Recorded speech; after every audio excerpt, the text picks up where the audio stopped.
dia, queridos alunos do primeiro ano do ensino médio. Hoje, pensando na nossa aula de literatura, nós vamos trabalhar um pouco sobre o humanismo. Lembrando que nós já havíamos falado um pouco sobre o trovadorismo, certo? Lembrando que o trovadorismo é essa questão do teocentrismo, né? Deus no centro de tudo. Eu tenho aí Portugal como independente, né? Como um país independente. A Espanha como país independente, eu tenho as grandes navegações, eu tenho o comércio querendo se expandido, e eu tenho na literatura aí as cantigas, a cantiga do amor, a cantiga do amigo, do escárnio, do maldizer, as novelas de cavalaria, na prosa, certo?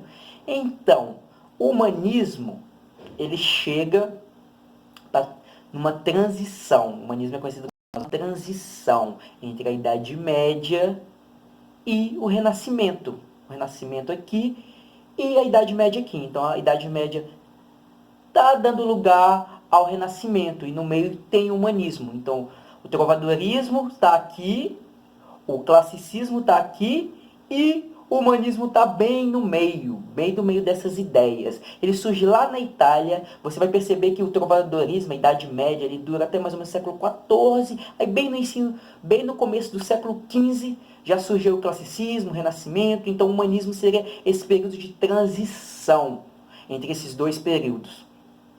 Seria um pré-renascimento, certo? Então, o que acontece? Vamos entender um pouco sobre o humanismo. Enquanto eu tenho lá no trovadorismo, né, essa ideia do teocentrismo, Deus no centro de tudo, Deus, centrismo, centro, aqui eu tenho uma nova perspectiva. Eu tenho antropocentrismo. O que seria esse antropocentrismo? Esse antropocentrismo seria essa ideia do homem agora como centro das atenções, como centro do universo, certo?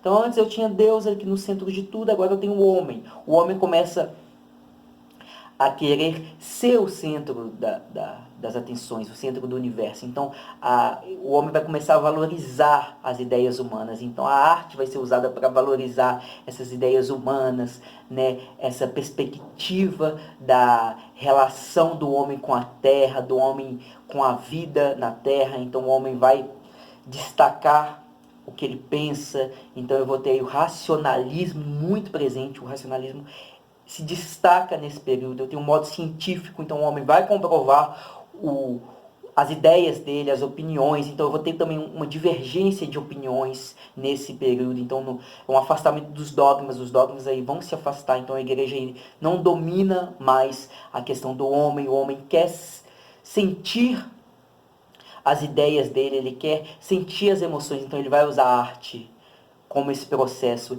Ele vai valorizar, né? O ser humano vai ser valorizado aí, então por isso o antropocentrismo, para o homem se valorizar como centro das atenções, a vida do homem que importa e as ideias do homem vão se destacar nesse período. E eu tenho também a ideia dos burgos. O que seriam os burgos? Os burgos é uma nova classe social surgindo aí. Lembrando que lá no trovadorismo eu tenho aí já a ideia das expedições marítimas. Essas expedições marítimas têm o intuito de explorar novas terras, explorar novos produtos, né? E o comércio chega em ascensão aí. A burguesia está em alta, o comércio está em alta, então os burgueses estão dominando esse período aí do humanismo. Então, basicamente, esse é o contexto histórico do que está acontecendo no humanismo. Então, há essa ruptura com os dogmas, essa questão do homem no centro, a valorização das ideias humanas, a questão da arte para valorizar as emoções e os sentimentos humanos. Então, essa é a ideia. Ali, então, na parte literária, né, da literatura, eu tenho alguns nomes importantes. Né? Na Europa, eu tenho ali nomes importantes como Francesco Petrarca, certo? Eu tenho aí o Giovanni Boccaccio, né, na Itália, ali. Eu tenho o Michel Montaigne, eu tenho ali o Thomas More. Então são nomes importantíssimos da Europa ali. E um dos destaques desses nomes é o Gil Vicente. O Gil Vicente é considerado o pai do teatro. Ele traz esse gênero para a literatura nesse período humanista. E aí o Gil vai trabalhar muito com deboche, com a sátira. Ele tem ali a trilogia do Alto das Barcas, né, que são textos reflexivos, que mostram uma questão de bem e mal ali. Então, e ele tem um texto muito conhecido que chama A Farsa de Inês Pereira. O que acontece? O Gil, ele, durante um tempo aí, ele foi considerado aí plagiador. Ele foi acusado de plágio. E aí o Gil falou assim, olha, eu não faço plágio, os textos são meus, então podem me dar qualquer tema que eu vou provar para vocês que eu não plageio ninguém, que os textos são de autorias minhas. Então o que acontece? Aí eles dão um tema pro Gil.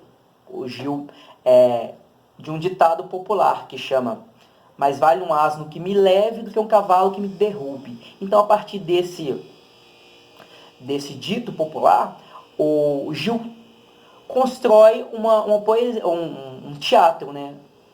Qual que é o teatro? Esse da farsa da Inês Pereira.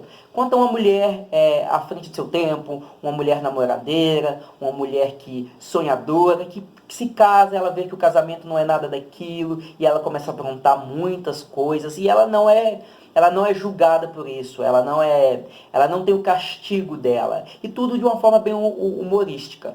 É um dos textos mais engraçados do Gil Vicente, que ele traz esse deboche. Há também a crítica a comercialização do casamento aí, o casamento visto como uma ideia de troca, né, de comércio, é muito comum naquela época.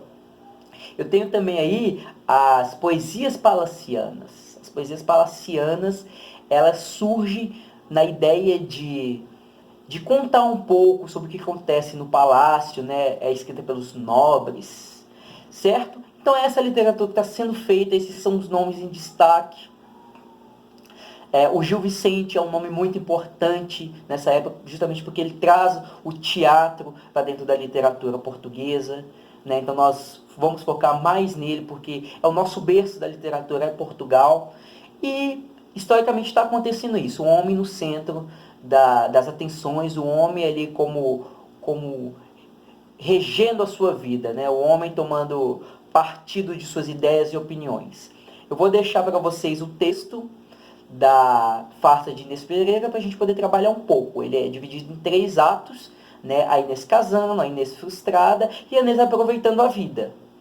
Ok? Então até a próxima então. Espero que tenha norteado um pouco vocês sobre essa ideia humanista, tá ok? E mais para frente nós vamos começar a entender sobre o classicismo, ok? Até mais então.